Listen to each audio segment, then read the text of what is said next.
Alright ASCAM, this is the third and last video for the Unit 7 Celebration of Learning Study Guide help.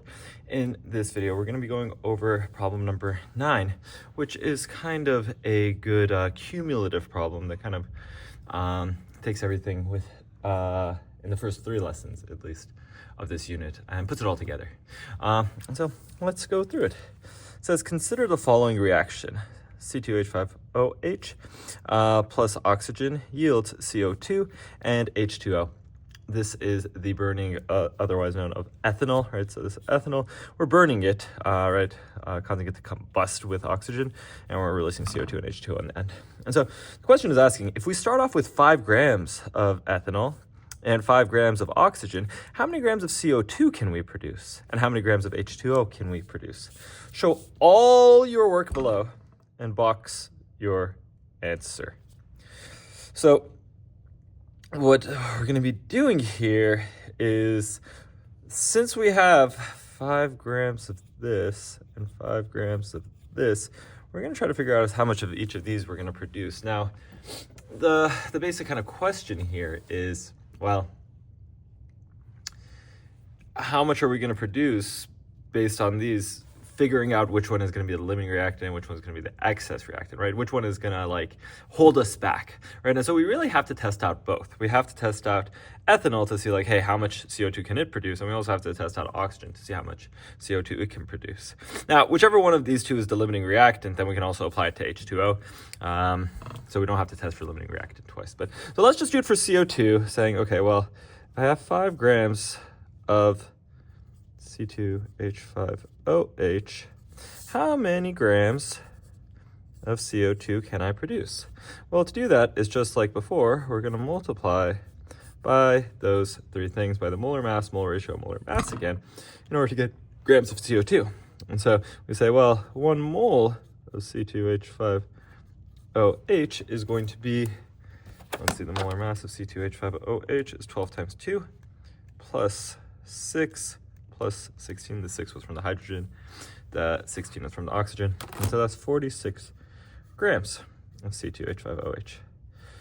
And then, well, 1 mole of C2H5OH results in, we're trying to get to CO2, so that's 2 moles of CO2, right? So 2 and 1.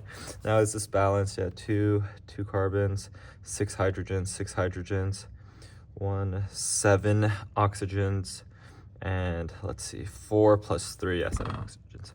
Cool. Okay, so this is already balanced for us. That's nice. So we get grams canceling, moles of C2H5OH canceling. We're left with moles of CO2. We want to get the grams, and so all we have to do is do the molar mass of CO2, and 1 mole of CO2 is 44 grams of CO2. Put that in, and what we should get is we put, remember we do 5 times 1 times 2 times 44. So we get 440, then divide that by 46, and then 1 and 1, but that's just going to be the same thing, and so we get 9.57. Now we only have 2 sig figs here, so actually we should only have 2 sig figs here at the end. So 9.6, nice. So based on the amount of C2H5OH we have, we think we'll be able to produce, or we should be able to produce 9.6 grams of CO2, but that, whether or not we do that depends on how much CO2 we can make based on O2. And so we go here, and we're going to do the same thing. And so we're going to say, okay, well, let's first convert grams of O2 to moles of O2. And so we have 32 grams of O2 is equal to 1 mole of O2. And then 3 moles of O2 produce 2 moles of CO2.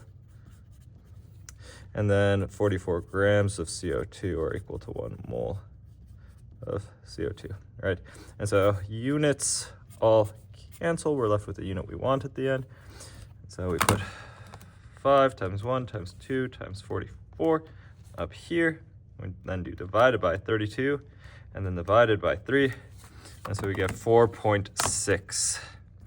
And so which one is the correct one? Which one are we actually going to produce? To the question of how many grams of CO2 can we produce? It's going to be this one, right? This is nice, but it's not going to be possible. Now, you do want to keep that work, right? Because this way I can see that, hey, the person realized limiting reactants is a thing, and they showed their work. and I can see that they decided, hey, that's not possible, that this is the real answer, right? But you have to box that, right? Because otherwise I'm not gonna know if you understand what limiting reactant is, right? So box this to indicate to me like, hey, this is my answer to how many grams of CO2 we can produce. And then let's now use this to get how many grams of H2O, right? And so how many grams of H2O can we produce? Well, what you gotta see is, I like to think about it like this. It's like, okay, well, grams of H2O produced depends upon, well, we're gonna use 5 grams of O2, right? And you might say, well, how do I know that we're gonna use 5 grams of O2? Well, right, it's the limiting reactant, right? We're gonna use up all 5. We can't use C2H5OH though, right? Because again, think about it. We're not gonna use all 5 grams of C2H5OH. It's gonna be an excess. And so if we made 9.6 grams of CO2, we would use all 5 grams, but we're not. And so you can't use C2H5OH. You have to use grams of O2 to say like, okay, well, if we use 5 grams of O2, which we are gonna do in this reaction, right, because it's our limiting reactant, well then, how many grams of H2O will we produce? Well, again, we can say, well, 1 mole of O2 is 32 grams, right? So we can convert to moles, and then, well, it's 3 moles of O2, right, for every 3 moles of H2O. So that cancels, and then, well, moles to grams, it's 18 grams of H2O for every 1 mole of H2O. Nice, we get grams at the end. 5 times 1 times 3 times 18 is 270, divided by 32, divided by 3 is 2.8. So 2.8 grams of H2O produced is the correct answer here. Cool. Okay, so how many grams of CO2 will we produce? How many grams of H2O? That's good. We showed all our work. We boxed our answers. That's great. So that's how you would do that one. And continuing on, B says, if you do that reaction, how many grams of C2H5OH will be left at the end? And how about O2? And, well, this is kind of a two-part question, but you'll see that one of them, actually, we can figure out immediately, right? Remember that the definition of the limiting reactant is the one that's totally used up by the end of the reaction, right? And so we know that, for whichever one of these is the limiting reactant, we're going to have 0 grams of it at the end, right? Again, that's per the definition of a limiting reactant. And so, remember, which one was the limiting reactant again? O2, right? That's the one we used, right? So O2 is the one that's used up at the end. And so how many grams of O2 will we have at the end? 0 grams of O2 at end, right? And that's because it's our limiting reactant. And so again, per definition of limiting reactant, we're gonna have none of it left at the end. C2H5OH, though, we actually have to calculate. And there's one of 2 ways we could do it. I went over those in class and I'll show it to you right now. But basically, the idea here is you could kind of think of it, kind of with method 1 to say like, okay, well, the grams of C2H5OH used depends upon the kind of stoichiometric ratio here again, right? Which, 1 mole of C2H5OH is needed for every 3 moles of O2 used. Now here, we're not using 3 moles, we're using 5 grams. And so what we can do is convert the grams of O2 to moles of O2, and then use the ratio of 3 to 1 here in order to get the grams of C2H5OH used, right? So basically, kind of similar logic to here, right? If we have 5.0 grams of O2 used at the end, well, 32 grams of O2 are equal to 1 mole of O2, right? And then we use 3 moles of O2, right? We use 3 moles of O2 for every 1 mole of C2H5OH. Now, of course, 1 mole of C2H5OH is, that's not grams, and so what we have to put is the molar mass, and we actually got the molar mass already when we did this, right? So I'm just gonna use that again. 46 grams of C2H5OH is 1 mole of C2H5OH. And so then we get grams at the end, right? So 5 times 1 times 1 times 46 divided by 32 divided by 3, right, is going to be 2.4. It's going to be 2.4 grams of C2H5OH used. Now, of course, that's not the question, though. Okay, so please, you have to answer the question. How much will be left at the end? Well, the amount that's left at the end is going to be starting minus final, meaning, right, we had 5.0 grams of C2H5OH to start, then we're going to use 2.4 grams, right? So we're going to subtract it. And so we're going to have 5.0 minus 2.4, 2.6 grams of C2H5OH at end. And that we can box. And this also, we should probably box, so that's clear, right? And so that's one method of doing it. The other method of doing it, I'll show you guys on the back of this, and method 2 is to do the initial change end table. Now again, you don't have to do this, but it's kind of nifty, kind of nice, kind of elegant as a solution, as well as you'll see things like this in the future. And so basically my idea here is, okay, well, we have C2H5OH plus 3O2 yields, what was it, 2CO2 plus 3H2O? Sure. 2CO2 and 3H2O, yep.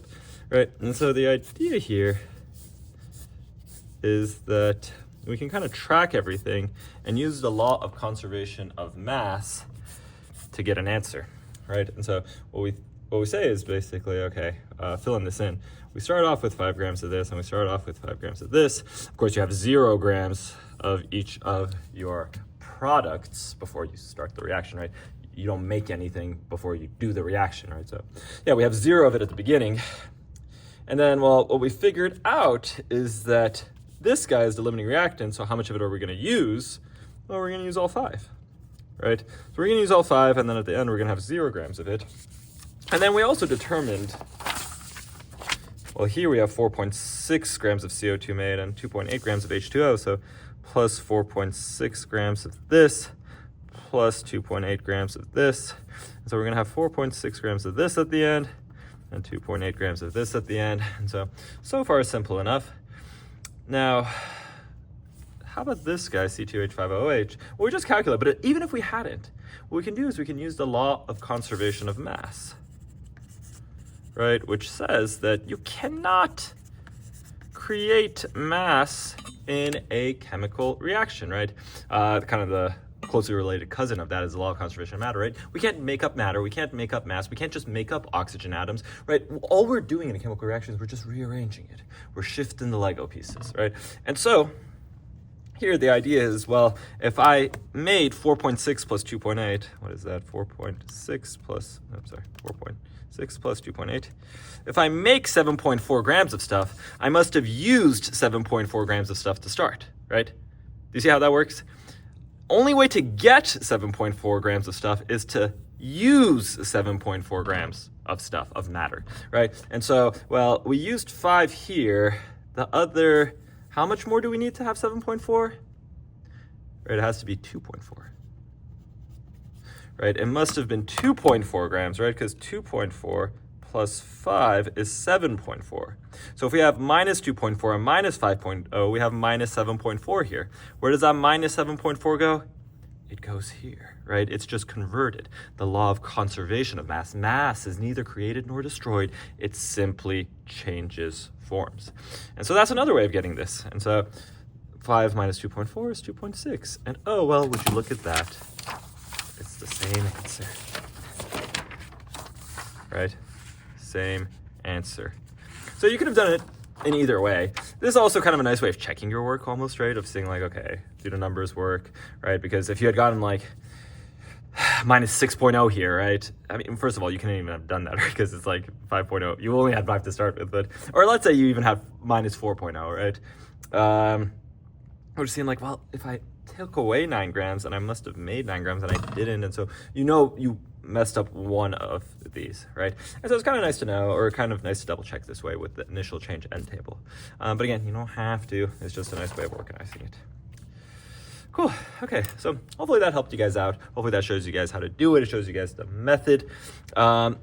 Please do make sure you do number 9 and number 10. There's a reason why I put 2 of them on there, right? It's a good idea to be able to know how to do it. I also did 2 of them with you guys in class. I did one on Monday. I did another one on Wednesday, right? And I'm doing one with you guys on video, so please go over it. Again, you've seen, I'm not saying I'm Stephen Curry, right? But like, you've seen Stephen Curry shoot the basketball now 3 times, but you're not gonna become Stephen Curry by just continuing to watch basketball. You have to go out and shoot the basketball yourself, right? You can't just watch Mr. Lavasani do chemistry. You have to go and do chemistry yourself, right? And that's actually a beautiful thing, right? It's in your control how good you become at this. It depends on how much you want to put into it. And if you put some into it, right, you become really good at it. No one is born out of the womb being good at chemistry. I certainly didn't know this when I was 14. You just build it over time, right? So do your best. You're going to do great. Let me know if you have any questions. Happy to help you guys out.